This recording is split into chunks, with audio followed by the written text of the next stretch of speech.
Okay guys, time check. Time check tayo ngayon. 11:13 PM.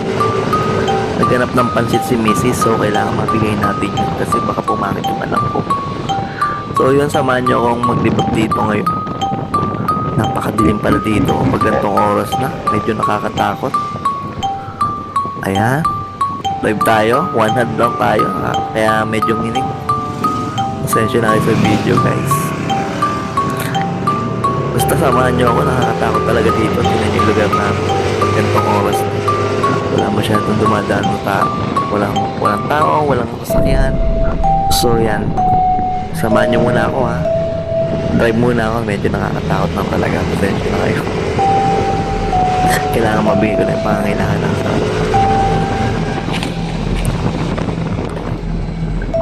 yun nga pala. Unang ano ko nga pala to, voice over. Pasensya na kung medyo na delay yung salita ko. Pa-practice pa lang tayo. So sana ma-perfect natin to para mas marami tayong video na magawa.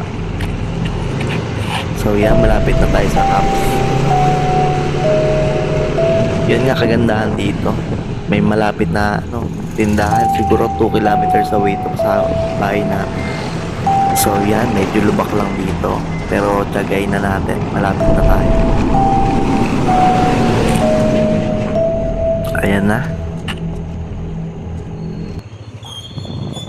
Okay, park lang natin saglit. Nakarating na tayo. Sasaya na si Buntis siguro nito. Ayan. Buti bukas pa sila. Yun nga pala. Buti na lang umabot tayo hanggang alas 12 ng gabi lang pala sila open. Yan, pasok na tayo para umorder ng pansit ni Mrs. Okay. Yun nga pala yung time na to. Exceed yung Gcash nila. Buti na lang meron tayo nakatabing pera. Hindi na sayang yung punta natin. Yan yung menu nila. Okay, buti may good for 2 kasi kami dalawa lang naman ni Mrs. yung kakain niya. Tulog na yung pipilitan namin. Ayan, habang nag-aantay ako. Video muna, muni. Kasi last order na yung akin. Take out na lang talaga yung available na yan that time. Ayan. Muni muna tayo habang nag-aantay ng order. Okay. Ayan, pakyut muna, pakyut. Ayan, ganyan yung ginagawa. Habang ginagawa yung order, video muna tayo dyan. Okay, malapit na yung order niya. Siguro mga 10 to 20 minutes sila ginawa yung pansit. Good for 2 person po yun. And gawa na yung yung order niya actually. Ayan, awag na sa atin ni Kuya. Nagdili asawa. Bablog ko lang. Eto na, nakuha ko na yung order ni Mrs. Sigurado sasaya na siya nito pag uwi ko.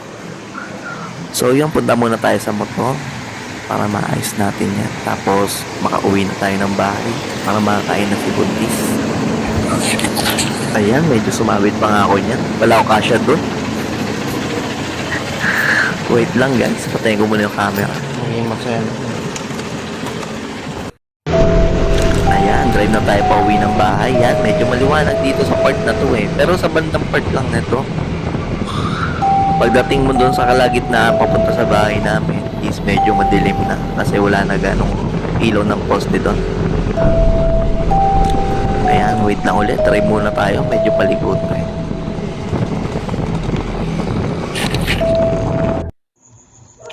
Ayan, nakarating na tayo sa bahay. Nabuksan ko na rin yung gate.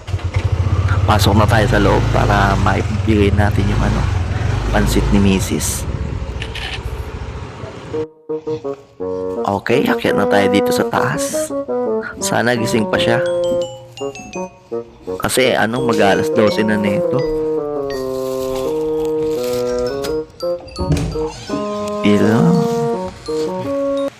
Hello man.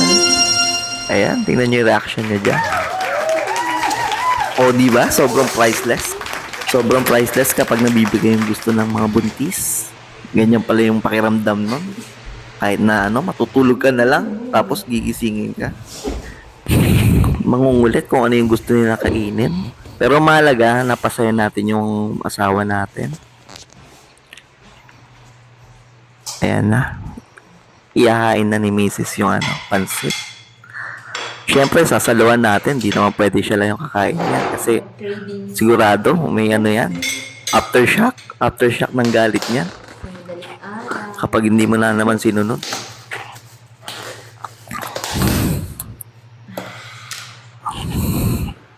Okay. Walang kalamansi. Mukhang masarap naman yung pansit nila, guys. Hindi pa namin natitingman that time. Pero yun nga, medyo mabasa-basa yung pansit. Tapos walang kalamansi eh. All goods naman, masarap naman yung lasa niya. So, see you to my next vlog. Salamat guys sa pakikinig at panonood sa pagsama sa akin sa video na to.